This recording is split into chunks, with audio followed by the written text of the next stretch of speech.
Hello, Bashar. And you good day. My question is there a particular lifestyle path to realize my full soul potential? I think we have already answered that to a great degree. Yes, I'd like to get a little more specific about a particular challenge I'm having, and that sometimes I feel wonderful eating all organic and mostly raw and vegan and meditating and not having any low vibration substances, and then sometimes I want cannabis and alcohol and lower vibration foods, and I feel like one moment. Yes. One moment. Yes. Cannabis is not a lower vibration food.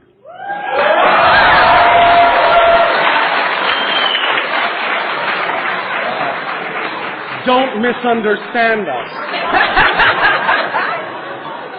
Let us just take a brief moment to explain something about that idea before you continue. Thank you. Anything that grows from the earth in a natural way can be used as a teacher and a guide.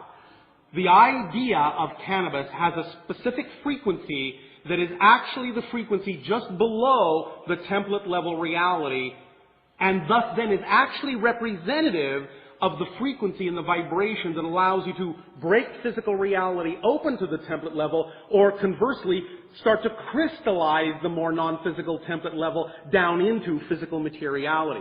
So it's that gateway that allows for the flexibility, the plasticity, the malleability of physical reality to help you redefine it, redesign it in a sense.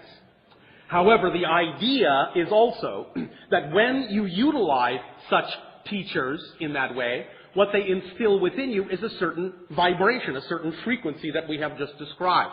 The point of utilizing those teachers is to utilize them simply to the point where you thus then are familiar enough with that frequency that you can generate it on your own without them. Do you understand? Because what they are teaching you is that you contain the frequency, you are a reflection of that frequency, and when you know that, you don't need, in a sense, the catalyst. You can simply generate that frequency anytime you wish without necessarily having to rely on the substance physically itself, and that's actually a higher form of that frequency, a higher form of that energy. Make sense? Yes. All right, now, back to what you were saying, we understand. If you really are choosing to do certain things out of what is actually your excitement, your highest excitement, instead of choosing to do certain things from your anxiety, that's what really, in a sense, makes the difference vibrationally, more than the substance itself. Because again, it's all about how you choose to do things, why you choose to do things, from what frequency you choose to do these things, what kind of relationship you form with these ideas, more than the substance itself. Now, we understand that your society has imbued certain meaning to certain substances already, and that might be collectively true in general, although it can have exceptions, depending upon the individual relationship you may form with some of these ideas or substances or permission slips or reflections. Because that's all it is. Nevertheless, it's up to you to have the discernment to know the difference between when you're truly choosing something from excitement or when you're choosing from anxiety and just calling it excitement because you're afraid to find out why you're anxious. Make sense? When you are actually choosing from anxiety and you are afraid to find out what the reason is, then you will gloss it over, you'll go into denial, and you will feel an emptiness.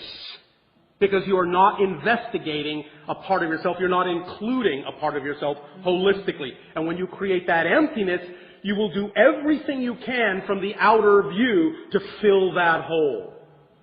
You understand? Yes. Or to dull your senses in order to not face the idea of that anxiety. And the reason that most of you do this is because of a particular belief that you have, many of you. And it is this. Many of you are afraid to investigate what those negative beliefs are based on, what that anxiety is coming from, because you have a belief that if you do, and you find out what it is actually based on, what that definition is, such as, let's say, lack of self-worth, lack of self-esteem, non-deservability, those ideas that many of you are fed as children on your planet. If you investigate them, you have a belief, you have a fear that if you find out that that's what the belief is, you have a fear that it might actually be true. I will guarantee you this. It is never true. Never true that you are unworthy. Never true that you are undeserving. Ever. Because if it were true that you were truly unworthy, if it was true that you were truly undeserving, you wouldn't exist, because creation doesn't make mistakes. You understand? So the very fact that you exist is proof that you deserve to exist, because obviously all that is believes you must be necessary in order for it to be all that is, and that without you, all that is wouldn't be all that is. Thus, you are important to it. You are valuable to it. You are necessary to it. You are deserving of your existence, because you are a reflection that all that is can't get along without, or you wouldn't exist. There are no superfluous creations. So, if you are grounded in the understanding that your very existence is proof of your deservability, and you start to really know that to be true, then it doesn't matter what you discover as a belief in lack of deservability. You will know it's just a belief. It's just a definition. It will never be empirically, fundamentally true, because it can't be.